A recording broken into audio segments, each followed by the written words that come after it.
ரீசெண்டாக நான் எங்கள் அம்ச்சி வீட்டுக்கு போயிருந்தேங்க. அங்கே போனதும் என்னோடய சைல்ட்ஹுட் மெமரிஸ் தான் நிறைய ஞாபகம் வந்துச்சு.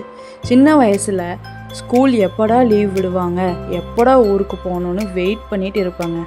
இந்த தோட்டத்தில் என்னோடய கால் படாத இடமே இல்லைன்னு கூட சொல்லலாம். ஏன்னா அந்த அளவுக்கு இங்கே ஃபுல்லாக சுற்றியிருக்கேன். அங்கே நடந்துட்டு இருக்கும்போது தான் இந்த பூவை பார்த்தேங்க. ரொம்ப அழகாக இருந்துச்சு. இந்த பூவோட பேர் தான் என்னன்னு தெரிஞ்சால் கமெண்ட் பண்ணுங்கள். சரி, ரொம்ப அழகாக இருக்குன்னு அதோட சீட்ஸ் கூட கொஞ்சம் கலெக்ட் பண்ணி எடுத்து வச்சுட்டாங்க. இங்கே இந்த பூவை விட சீட்ஸ் தாங்க அதிகமாக இருந்துச்சு. இந்த நார்த்தங்காய் மரம் ரொம்ப வருஷமாக அங்கே இருக்குது.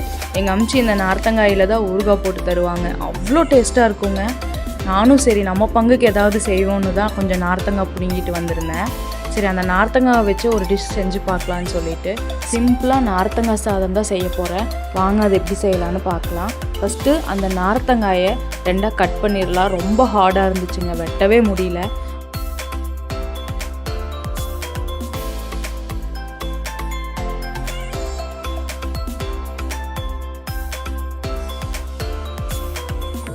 அதோட சாறை நல்லா புழிஞ்சு எடுத்து வச்சுக்கலாம். நம்ம இது லெமன் சாதம் மாதிரியே தாங்க ப்ராசஸ்ஸு, வேறு ஒன்றுமே இல்லை.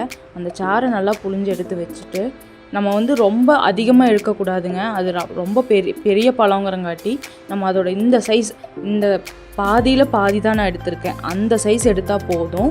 அந்த சாறு மட்டும் நம்ம தனியாக எடுத்து வச்சுக்கலாம். அதுக்கப்புறம் கடாயில் எப்பவும் போல் கடுகு, உளுத்தம்பருப்பு, கடலைப்பருப்பு அது நல்லா பொரிஞ்சதும் வெங்காயம், வேர்க்கடலை, கருவேப்பிலை, அதுக்கப்புறம் வரமிளகாங்க, அவ்வளோதான்.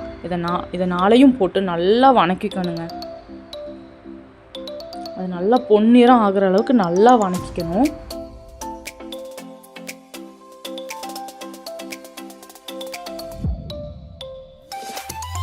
இப்போ அது நல்லா வதங்கிருச்சு.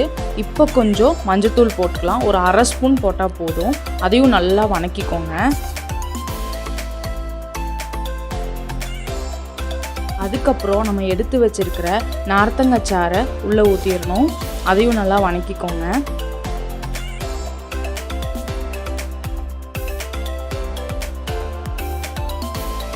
அது நல்லா வணங்கினதுக்கப்புறம் கொஞ்சமாக தேவையான அளவு உப்பு அதிகமாக போட்டுறாதீங்க, கசப்பாயிடும்.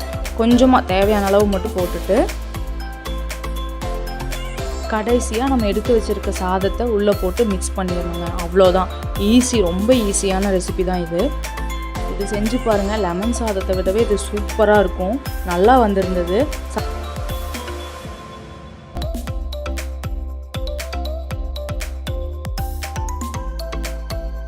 இது மெயினாக லஞ்ச் பாக்ஸ் ப்ரிப்பேர் பண்ணி கொடுக்குறதுக்கு டைம் சேவ் ஆகும்.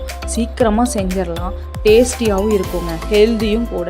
நீங்கள் இதை வீட்டில் செஞ்சு பார்த்துட்டு எப்படி இருக்குன்னு சொல்லுங்கள்.